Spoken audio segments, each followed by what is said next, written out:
नमस्कार दोस्तों, आप सभी का स्वागत है आपके अपने let's crack competitive exam channel पर। उम्मीद करती हूँ आप सभी अच्छे होंगे और अपने प्रिपरेशन पूरी लगन के साथ कर रहे होंगे। अगर आप कॉम्पिटिटिव एग्जाम की तैयारी कर रहे हैं और ऐसी ही डिटेल्ड एग्जाम ओरिएंटेड क्लासेस चाहते हैं तो चैनल को सब्सक्राइब कर लीजिए और साथ ही बेल आइकन को प्रेस करना न भूलें ताकि आने वाली सभी वीडियोस की नोटिफिकेशन आपको समय पर मिलती रहे। आज से हम स्टार्ट कर रहे हैं Indian polity M Laxmikanth MCQ series, जिसमें पहला हमारा जो क्लास है वो रहेगी चैप्टर फर्स्ट से रिलेटेड एमसीक्यू, यानी कि फर्स्ट चैप्टर है historical background of Indian polity.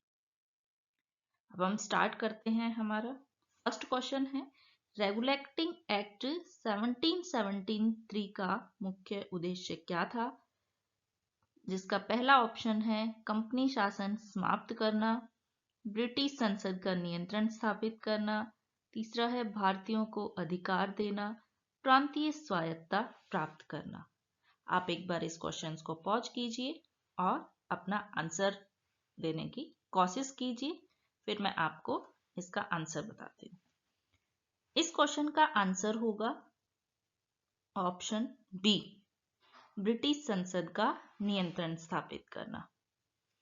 इस क्वेश्चंस में आप देखेंगे कि ये जो हमारा क्वेश्चन है रेगुलेटिंग एक्ट 1773, जो कि ब्रिटिश संसद द्वारा भारत पर कंट्रोल करने के लिए लिया गया हमारा जो फर्स्ट इनिशिएटिव, इसे ही बोला जाता है।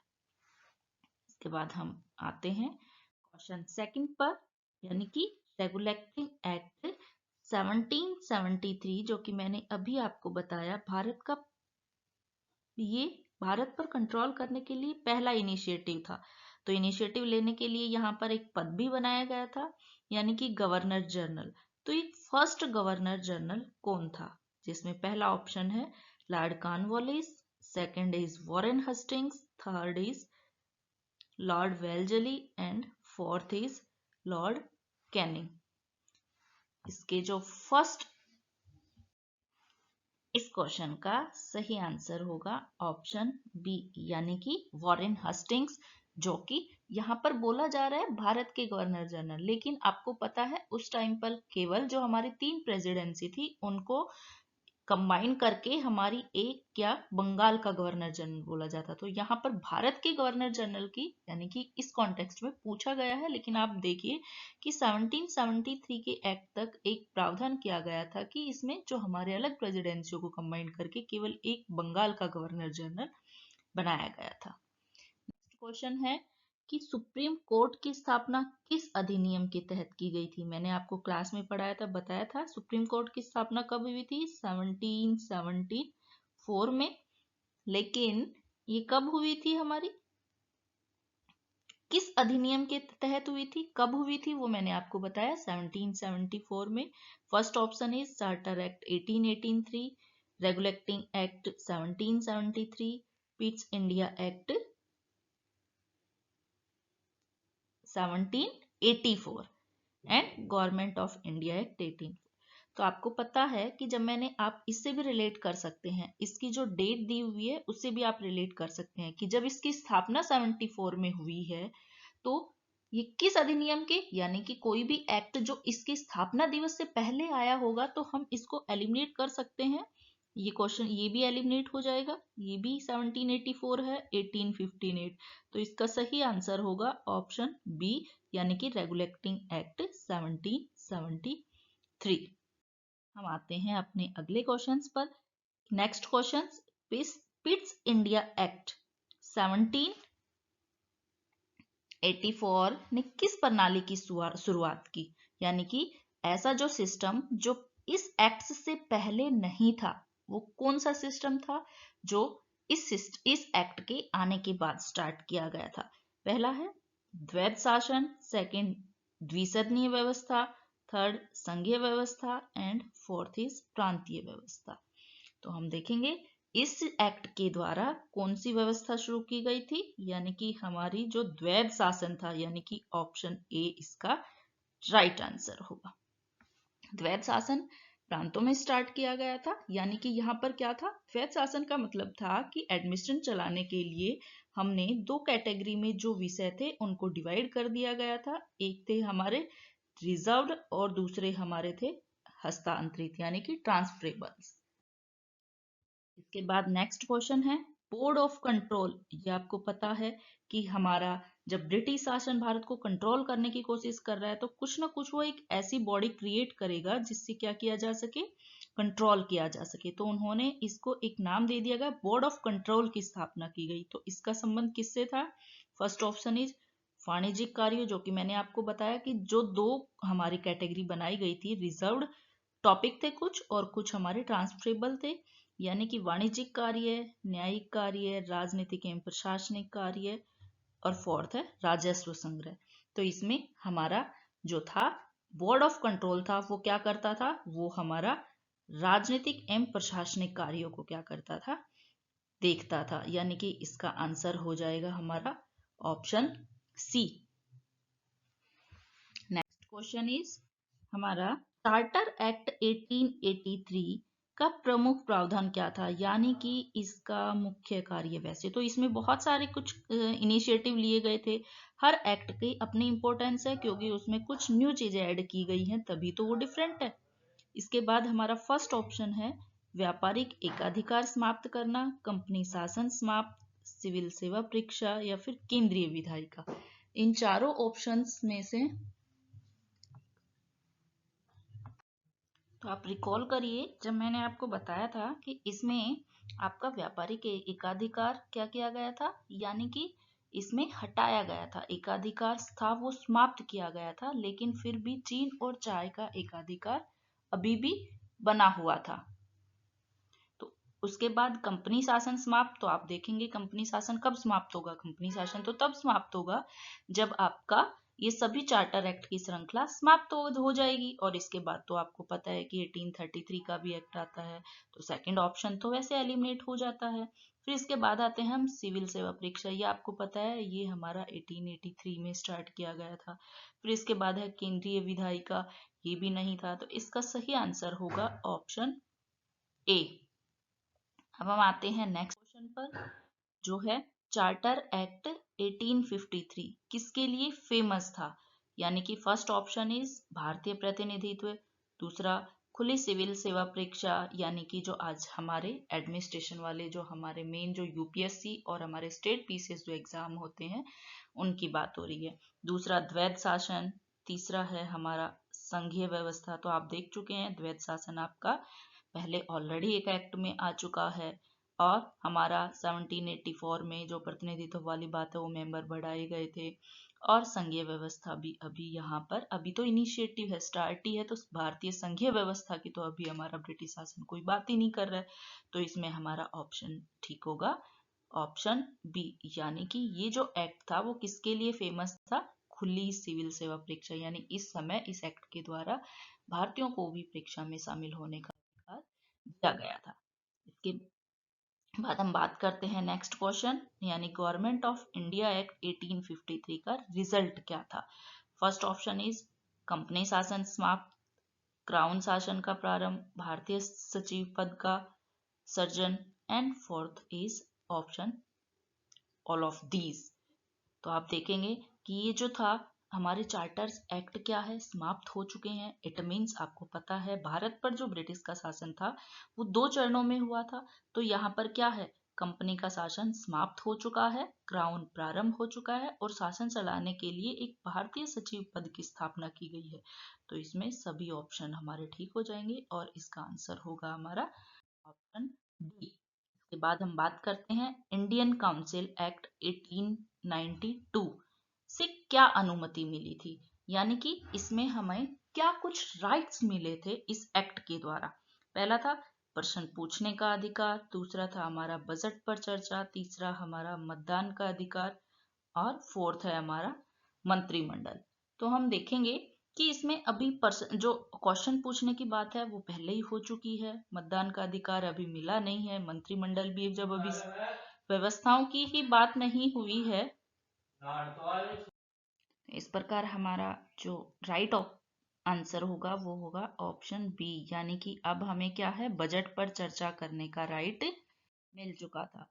तो हम बात करते हैं हमारा सांप्रदायिक निर्वाचन प्रणाली किस अधिनियम से प्रारंभ हुई, यानी कि जो हमारे कम्युनल इलेक्टोरल सिस्टम है, यानी कि हमारा सांप्रदायिक का मतलब कि अब कब हमें सेपरेटली कास्ट रिलीजन इनके आधार पर क्या है, हमें वो इलेक्शंस करने का अधिकार दिया गया था। तो ये हमारा रहेगा, यानी कि आपको पता है शुरुआत प्रारंभ पूछा गया है, इसमें कंप्लीटली नहीं हुआ है, लेकिन इनिशिएटिव तो हमारा 1909 यानी कि 1909 के अधिनियम के द्वारा पहली बार मुस्लिमों को पृथक निर्वाचन का अधिकार दिया गया था।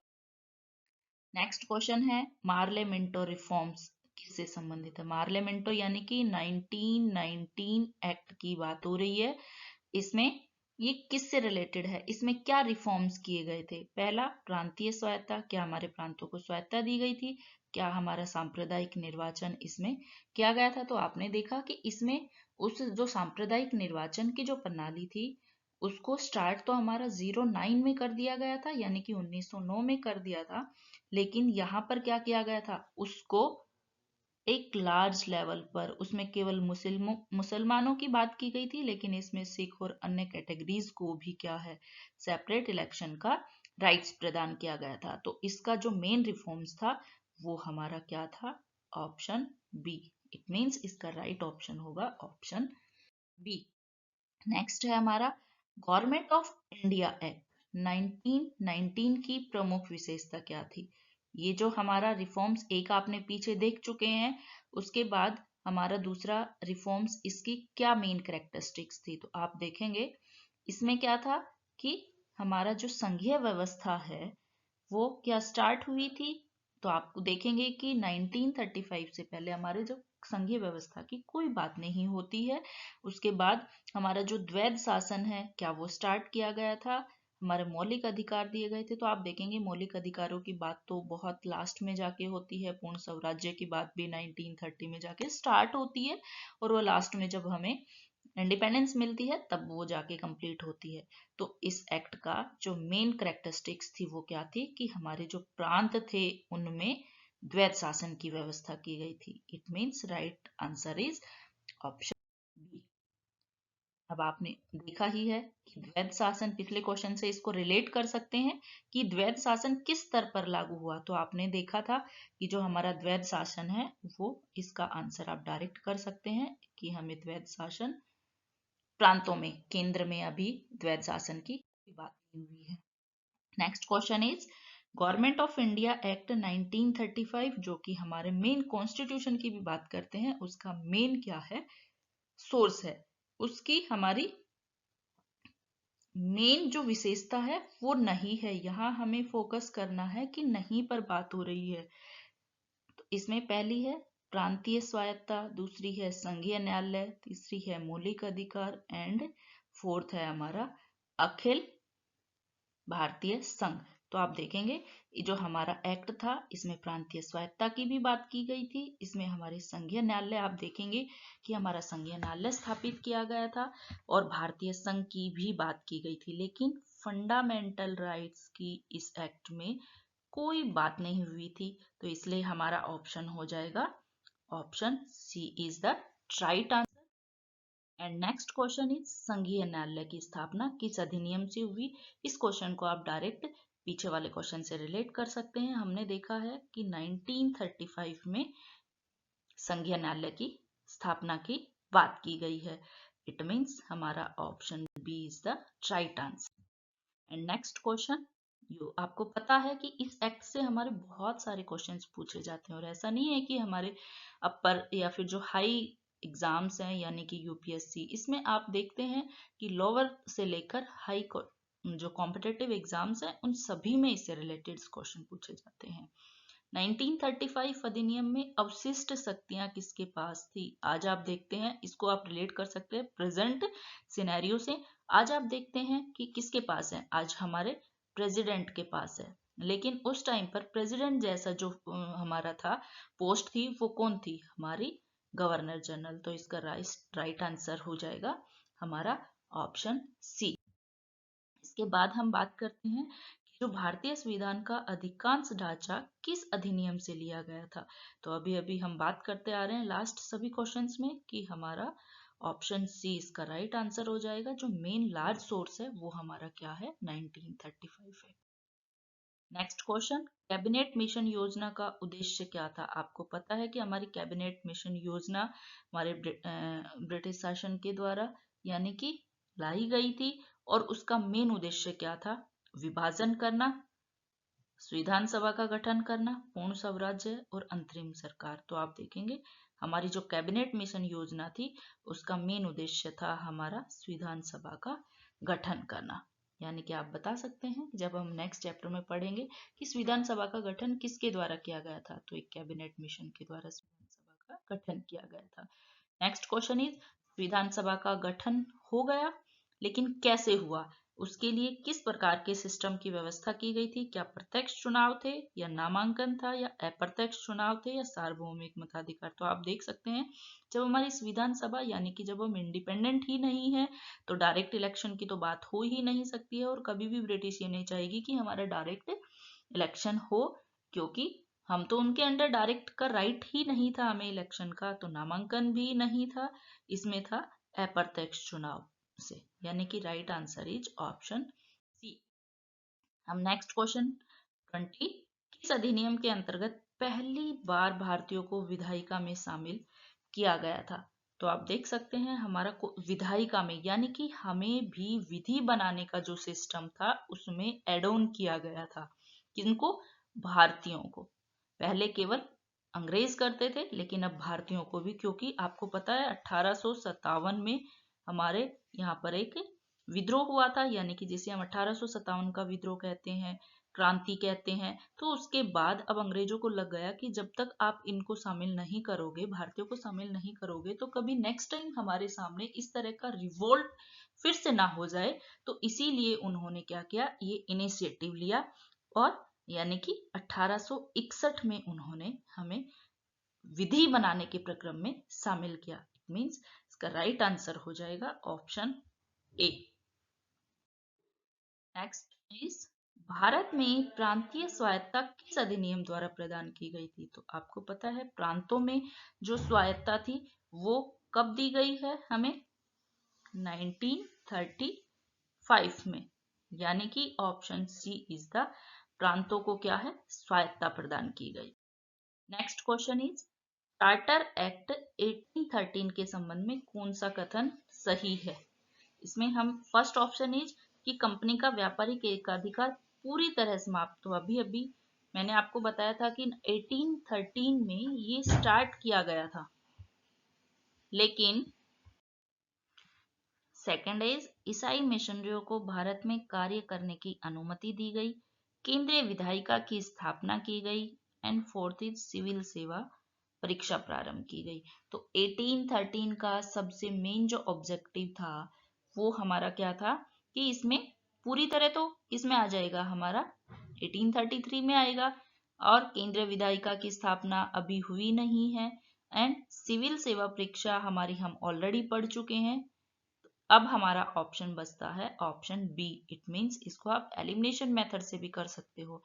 इस एक्ट के द्वारा जो ईसाई मिशनरी थी उनको भारत में कार्य करने की अनुमति दी गई थी और उनका मेन ऑब्जेक्टिव था अपनी एजुकेशन सिस्टम को यहाँ पर क्या करना, एक्सपेंड करना। And next and last question is, charter act 1833 के अंतर्गत पहली बार कौन सा इनिशिएटिव लिया गया था।